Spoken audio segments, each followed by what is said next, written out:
industrial age has provided a lot of development and convenience and has changed the lifestyle of mankind for many years. But all these benefits have come at a price, which humanity and even the environment is paying today, and that is pollution. Pollution is the curse of the industrial age. We shall first be talking about the past. How did we get here? When did it start? Then the present. What do we do about it? And some solution will be provided. And then we'll talk about the future, the near future, as to what are the challenges, opportunities, needs, and benefits associated with this change as we eliminate pollution and save millions of lives and many more of suffering around the globe as well as in India. For thousands of years, mankind was tied to his animals, horses, bulls, cows, and even himself as he grew food to feed himself, his family, and villages in surrounding areas. However, in 1800, the industrial age was born, and these traditional renewable, sustainable sources of energy were replaced by hydro and fossil energy in the form of dams and power plants. In 1800s to before the First World War, as the industrial age progressed, industry, vehicles, and power plants came into an existence to provide the necessary energy to different sectors which demanded them. However, pollution also started growing. It affected the local neighborhoods first and the area surrounding them, and slowly spread the countryside till nations started feeling the effect of pollution. In response to this, laws and unions came into effect. The latter mainly concentrated on their members as far as the work environment was concerned, but none of these actions paid any attention to what was happening to the environment outside the jurisdiction, whether it affected them or not. The First and Second World Wars was a time of radical change as far as the industrial age was concerned. As societies concentrated their full efforts towards winning the wars, industrial development essentially was diverted to production of defense equipment.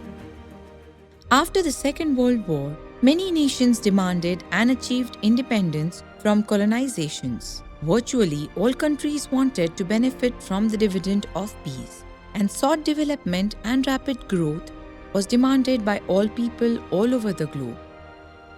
This invariably meant more industries and infrastructure to support it, and industrial age spread globally.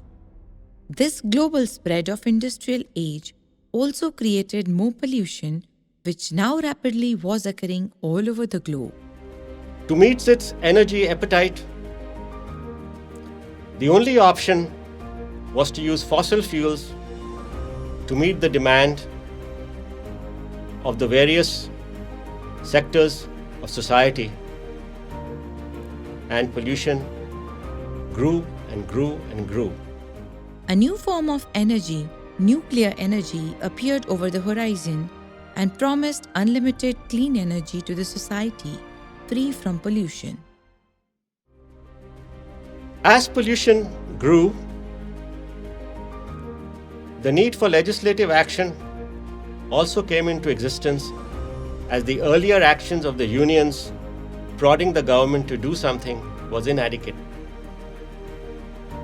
For example, in 1970, the Environmental Protection Agency in US was created to regulate all pollution except it had a limited role in handling of nuclear plants and nuclear waste.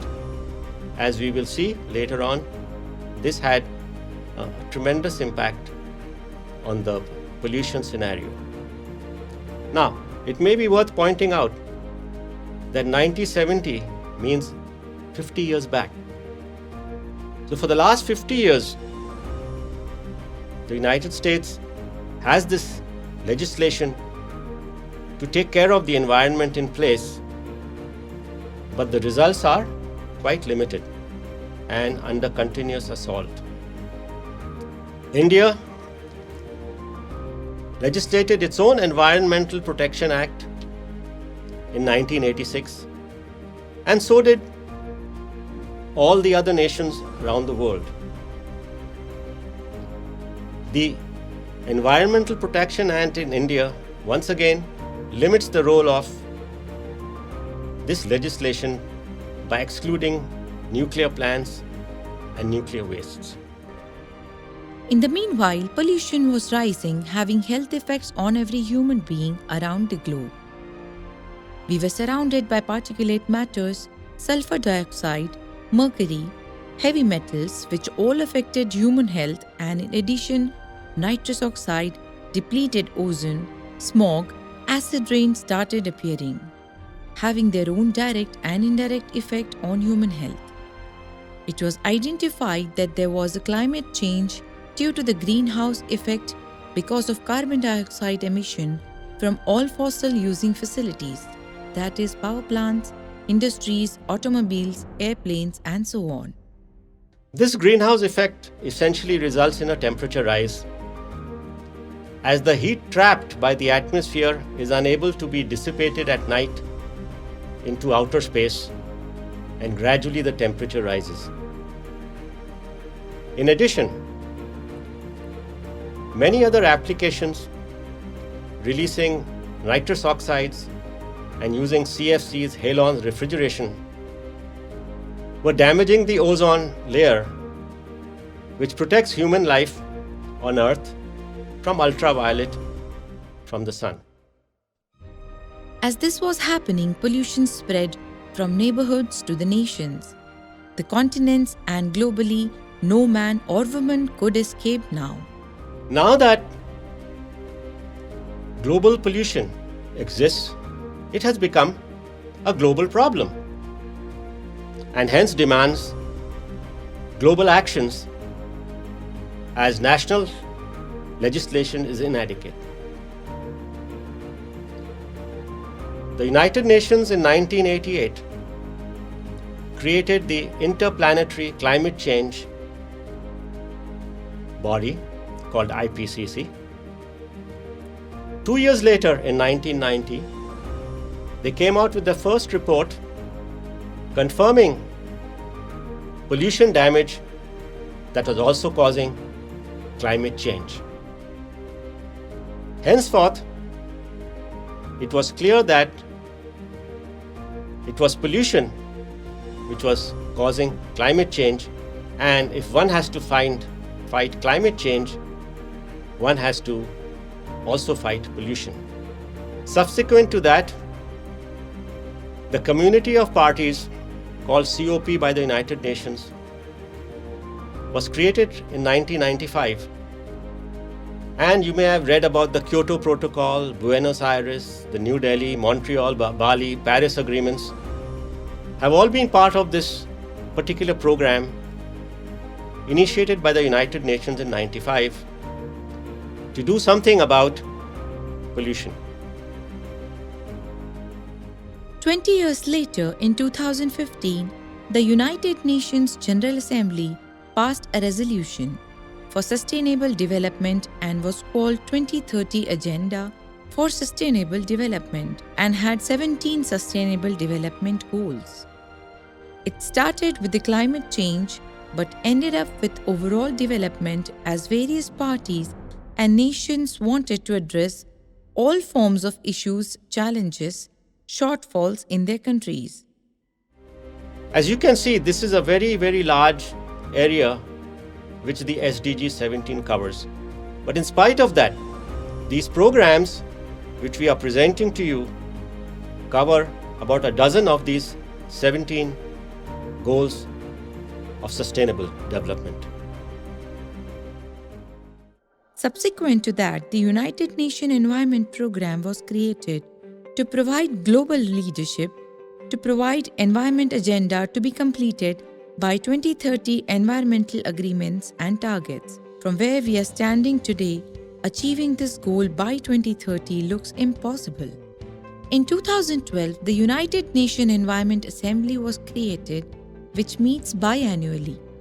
A lot of action has been taken by United Nations to get all the people, the nations together to tackle pollution locally, nationally, and then globally to eliminate this curse of industrial age. Annually, 8.5 million people per year die prematurely due to effect of pollution, and this number is growing rapidly. The disability adjusted life year, that is daily, is a measure of overall disease burden expressed as the number of years lost due to ill health, disability, and early death. It was developed in 1990s as a way of comparing the overall health and life expectancy of different countries. It is not only includes the potential years of life lost due to premature deaths, but also includes equivalent years of healthy life lost by virtue of being in state of poor health or disability.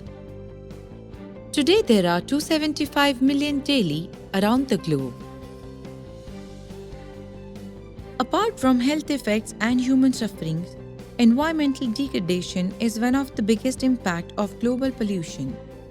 The cause of this is urban cities and lifestyles, which consumes more and more energy for various needs like personal vehicles, buses, airplanes, ships to a certain degree, industrial and chemical waste, which are created to produce hundreds and thousands of products all over the world. This pollution and degradation is not only to the air, but also shows up in liquid, water, and solid form as well. In other words, the impact is global. Another demon that will hound us for next hundreds and thousands years is nuclear waste. The new promise of nuclear energy, which appeared on the horizon after the world wars, is something that the mankind is now unable to store, use, and take care of its nuclear waste, which will remain lethal and deadly for generations after generations. So, as the nuclear promise appeared over the horizon, it has now failed starting in the 1970s due to nuclear accidents, costs of building these nuclear facilities, and as mentioned earlier, the nuclear waste, which will not go away for 100,000 years also. So, global pollution rises all around as man's health, the environment, animals all suffer. Last but not the least, there is climate change. This climate change is caused mostly by greenhouse effect due to carbon dioxide, which is mainly due to fossil fuel consumption in the transportation, industrial, chemical, commercial and residential sectors and so on. Having looked at the amount of damage pollution is doing, the obvious question is, how much energy are we talking about? Over the last decade or more, the Sankey diagram has started appearing all over the globe. The Sankey diagram, as far as the energy is concerned, provides a flow chart of how energy starts in its crude form and ends up as consumption. Typically on the left-hand side is you have oil, petrol, coal, gas, nuclear, hydro, all kinds of energy sources in their crude form. And as they move to the right side of the screen, they are processed and used in different ways. For example, in power plants, 2/3 of the energy which is input is lost in conversion to electricity. Refineries consume crude oil and produce petroleum for cars, kerosene for aircraft, and most of the waste is then used in petrochemical complexes to produce the various raw materials of the plastics industry. Similarly, oil and coal is also used in industry and converted to help in conversion of raw iron ore or calcium carbonate to steel and cement. At present, if you take out all these losses, it comes to about what is called million tons of oil equivalent, and the consumption is about 10,000 million tons, which is converted to about 130,000 terawatt hours per year. In other words, if we have to replace all this energy which we are using today in the world, we need to produce about 130,000 terawatts of electricity per year. And that is the challenge for the future.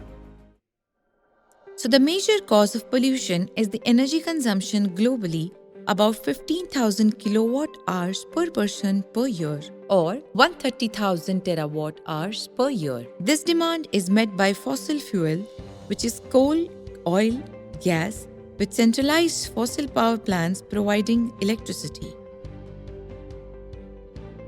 In addition, these fossil fuels are used in industries and chemical, vehicle transport, land, sea, air, heating in furnaces, cooling and in refrigeration, and of course, the benign nuclear waste, which is going to be lasting for another thousands years and beyond.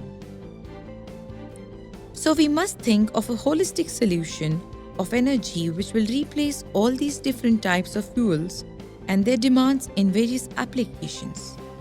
In the next section, you will see the proposed solution of zero pollution energy, which will meet all types of demands and not only electricity.